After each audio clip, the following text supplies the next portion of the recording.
Abraham said unto his young men, Abide ye here with the asses, and I and the lad will go yonder and worship. We're going to go worship. I know he said I want to sacrifice, but this is worship. Wait a minute, how the lad is going to worship? He's getting ready to be killed. He's getting ready to die. No. As I'm offering him unto God, it's a worship from him because he's given up his life like Jesus Christ, and I'm going to worship the Lord. And Abraham took the wood of the burnt offering and laid it upon Isaac his son, and he took the fire in his hand and a knife, and they went both of them together. So now wait a minute, you getting ready to slaughter me, and you're going to take the wood of the burnt offering and you're going to lay it on me and make me carry it? And he took the fire, and so you going to put wood on me, and they're going to have fire in your hand, and a knife, fire and a knife, and the wood is laying on me. Something is wrong here. Something don't make sense. But yet he is an offering. He is a seed. And they both went of them together. And Abraham took the wood of the burnt offering, and we said, and he laid it upon his son. Verse 7, and Isaac spake unto Abraham his father, and says, My father.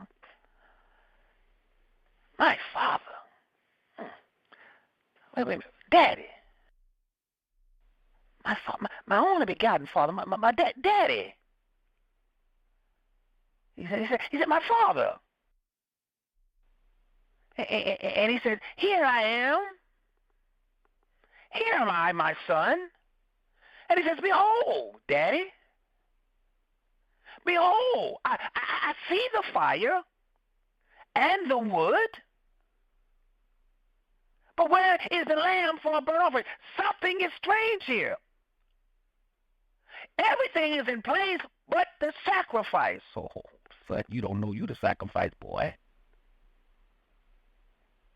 And Abraham didn't answer the question, but he said, My son, God will provide himself a lamb for a burnt offering. So they went both up of them together, and they came to the place which God had told him of, and Abraham built an altar there, and laid the wood in order, and bound Isaac. Now wait a minute. You're telling me God will provide an offering, a lamb for himself, Daddy? And now you tying me down, binding me hand and foot? Something don't seem right here, Daddy. What's going on? You said that me and you're gonna go up there and we're gonna give an offering and we're gonna worship God. Well, then who's the offering and who's doing the worshiping, Dad? But God is testing Abraham. And so, beloved, he bounds his son. And Abraham built an altar and laid the wood in order, and bound Isaac his son, and laid him on the altar upon the wood. Some Jewish historians believe that Isaac was anywhere around about 25 to 37. Some say 18. How could this strong young man submit and says, wait a minute, and not fight back? That I'm going to die, I'm going to be the offering, and you're going to worship God for this here? Did you get a prophecy from God, Daddy? That say through you and because of me being the promised seed, that through me and you, that your children, that your sons will be as the stars in the sky, as the dust on the ground, then how can these things be, Dad, if I'm not here? Is God a liar? So he bounds his son. And Abraham stretched forth his hand and took the knife to slay his son. Oh. Reminds me of Jesus Christ on this cross. And God takes his hand and he turns his back and he says, kill him. Take his life. Put sin on him. Put cancer on Jesus. Put diabetes on him so that he may die. Because unless I put it on him, he won't die because he's sinless. He can't die. So put sin on him that he may die. Put sickness on him that he may die. And so God threw back his hand and said, do whatever it is that you're going to do to him. I withdraw my hand. Go ahead, Judas. Sell him as a ransom. Sell him to be slain as a lamb. Sell him. If I did it once, I'll do it again.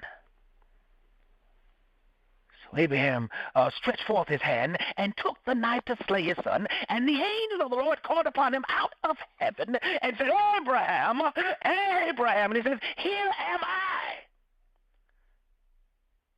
And he says, lay not thy hand upon the lad, neither do thou anything unto him, for now I know that thou fearest God, seeing that thou hast not withheld thy son, thine only son from me. And Abraham lifted up his eyes and looked, and behold, behold behind him a ram caught in a thicket by his horns. And Abraham went and took the ram and offered him for a burnt offering in the stead of his son.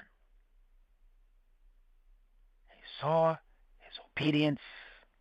He saw his willingness to even kill and to slay the promise that God had said it. That I will take the life of the very thing that you said that you're going to do for me.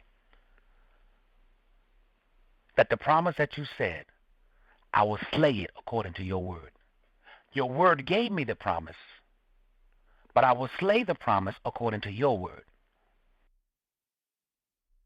So again, this chapter gives us, again, a clear view of why God chooses Abraham because of his obedience. Prior to Genesis 12 and 1, we don't get a whole lot. All we know is who his mother is, who his father is, that he's got a delight. And the key point is that his wife is barren. So he says, to the land that I will show you. There's a lot in this here. We also know that Abraham was not the original owner of the land and not even a member of the original families of the land. Yet this damaging omission gives opportunity to the enemies to accuse the people of Israel as robbers or conquerors. So the land that I will show you. To the land that I will show you. Go from your land. Go from your land to the land that I will show you.